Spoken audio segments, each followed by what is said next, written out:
You know how it goes. How do you know that Donald Trump is lying? He's opening his mouth. We saw yesterday the desecration of the East Wing of the White House, which continued throughout the week, and it was wholly unnecessary. But the complete destruction of that building followed Donald's promising the destruction of his obscenely opulent and expensive ballroom would not touch the White House structure at all. But that's just of a piece with everything else Donald has been doing in the last 10 years. It's only accelerated and gotten worse in the last 10 months because nobody's bothering to stop him. In fact, they're not even bothering to try.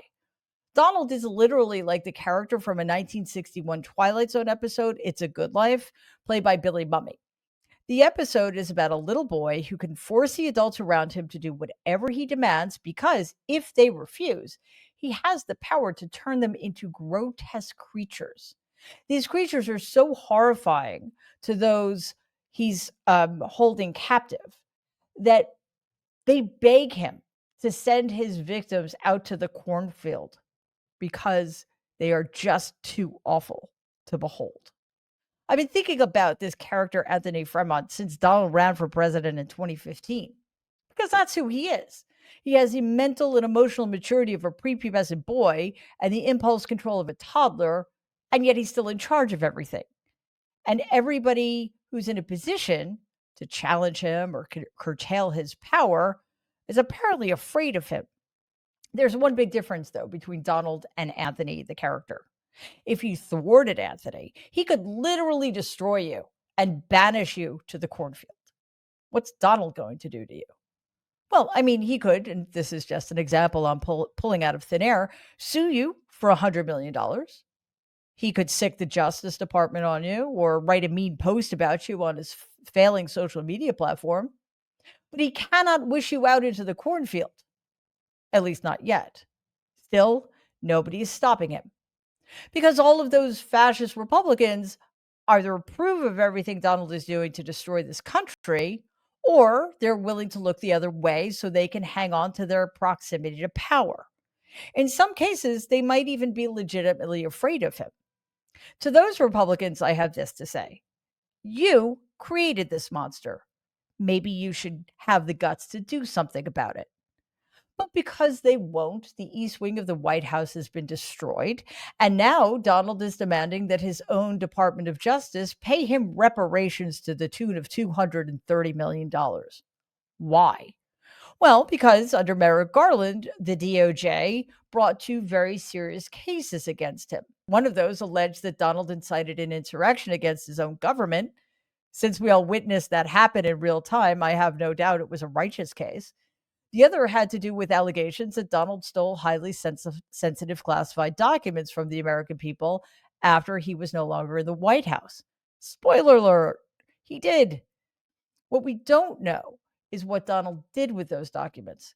We don't know whether he sold them to anybody, and if so, to whom, and for how much, or in exchange for what. All of that remains a mystery.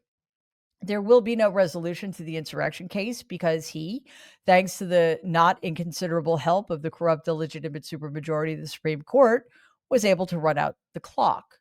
As for the documents case, it landed on the desk of one of the most corrupt judges in American history, Eileen Cannon, somebody I refer to as Donald's personal pocket judge, who every step of the way acted like she was on Donald's defense team.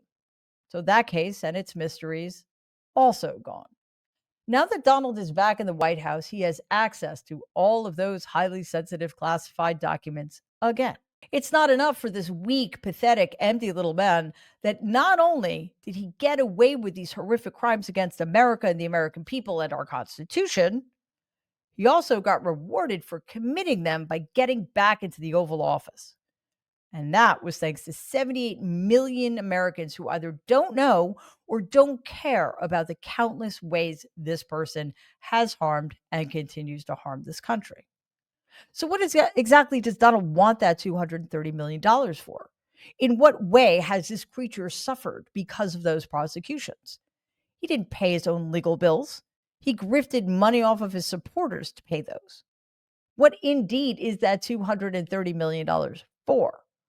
Well, he's demanding it for two reasons. One, because he knows he can. Again, who's going to stop him? And two, because he knows he's probably going to get it. Does any of us seriously think that Pam Bondi is going to draw a line here? Do we seriously believe that Todd Blanche is going to say, well, Donald, I mean, enough and no more. You've already made billions and billions of dollars off of the presidency by grifting your followers and stealing from the US Treasury. We can't possibly expect American taxpayers to give you $230 million, especially during a shutdown that you caused when so many people are suffering to the point that civil servants are having to line up at food banks because of you. Yeah, of course. Pam Bondi and Todd Blanche will more than happily go along with it. They will likely sign the checks themselves. This is what happens when you don't rein in an unruly child who cannot handle the word no. This is what happens when you refuse to stand up to a man as petty, vindictive, vengeful, corrupt, and greedy as Donald. This is what happens when you decide that the thing that is most important to you in the world is money, and when you empower a man who equates money with his sense of his own self worth. That is an extraordinarily dangerous thing for an individual to believe. But for a country to share that belief, well, that's just downright terrifying. Please take a second and like and share this video. It'd be awesome if you could subscribe to the channel. If you're listening to us in podcast form, please follow us and give the show a 5-star rating because it really does help other people find our content. Thanks.